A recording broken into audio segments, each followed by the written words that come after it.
Welcome to the Proto Art. Be sure to like and subscribe for new content.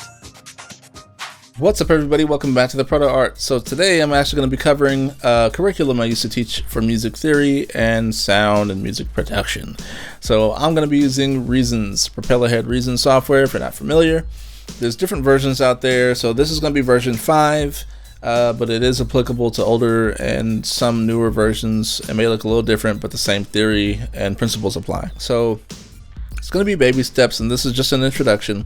So the main thing I want to focus on first is creating a drum pattern using the Reason drum computer. You have your instrument rack. This is where all your drum machines, your samplers, and your synthesizers go. And below that is your sequencer. That's where all your arrangement goes, or you're actually recording, and you move your sounds and MIDI information around on the bottom here. I'm gonna just go to the top here and say create and a redrum drum computer. So this is the main thing we're gonna be focusing on today. So let me minimize this other stuff. There you go. So this is the redrum drum computer. So it's kind of a sampler in a way. So you can load up different sound banks and sounds you collect over time, your own personal ones, some you find online, and stuff you can purchase. But it basically has a whole drum kit built into it by default, and you can load independent sounds depending on the row. So if I go on this this folder here, click it, I can choose its own sound. I can mess around with these settings here, the pan, the volume, the length. It just basically means how long the sound lasts for. So if it's like a snare drum, for instance, let me find something that's longer. Like a tom. If I shorten the length of it, see, it's very short. If I keep the length maxed out, that little tail end of it lasts longer. You have the pitch, where if you lower it down, stuff sounds lower. So let me just program in some sounds here.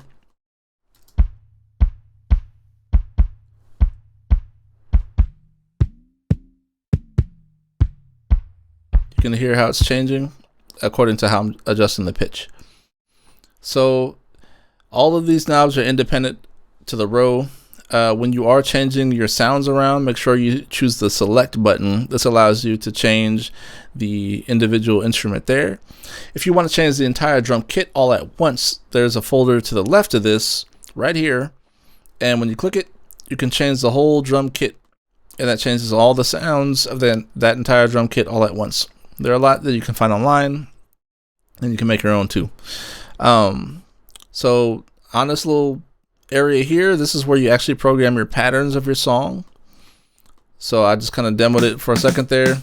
Just clicking in the boxes, I put different sounds. It tells the computer to play those different sounds. You can adjust according to how hard or soft the sound actually hits. So if I go to my kick, I'm gonna program some little kick drums in here.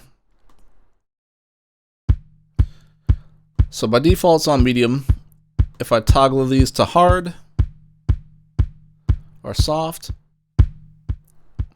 they give you different sounds according to like how an actual drum kit would sound. If you hit a drum hard, it's going to sound different versus you tapping it. Below that is the tempo. Right here that's how fast your song's going. So tempo is the speed at which the pace of your song's playing, and the tempo is also referred to like BPM or beats per minute, just meaning how fast your song's going. So if I'm slowing down my tempo, let me turn on the click track real fast. The song's slowing down. The tempo's a little slower. If I'm speeding up the BPM, so it's at 120 BPM, beats per minute, the tempo's a lot faster. You can also use a tap tempo or manually put in your tempo that you want there. You have a play button, stop button, a record button, and you have a loop button that you can toggle on or off, and all that does is loop whatever's between these two left and right little bars here. Okay, so I don't want to dive too much into those just yet. I just want to mainly focus on this drum machine. So I actually want you guys to program a pattern today. So first thing you're going to do is you're going to change the whole drum kit around. So I'm going to make sure everything's zeroed out. I'm gonna leave my setting to hard there. I want you to click on this little folder here. You're gonna go into the default folder that Reason has, Reason Factory Sound Bank. You're gonna go to Reason Drum Kit, and you're gonna find the hip hop kit and choose number 7.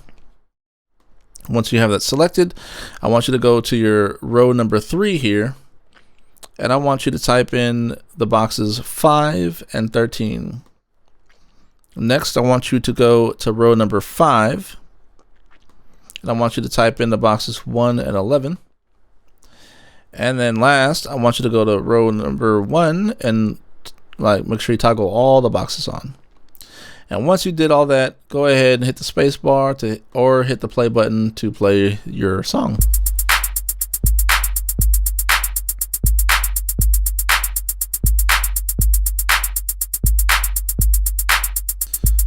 So now you just made your first your drum sequence.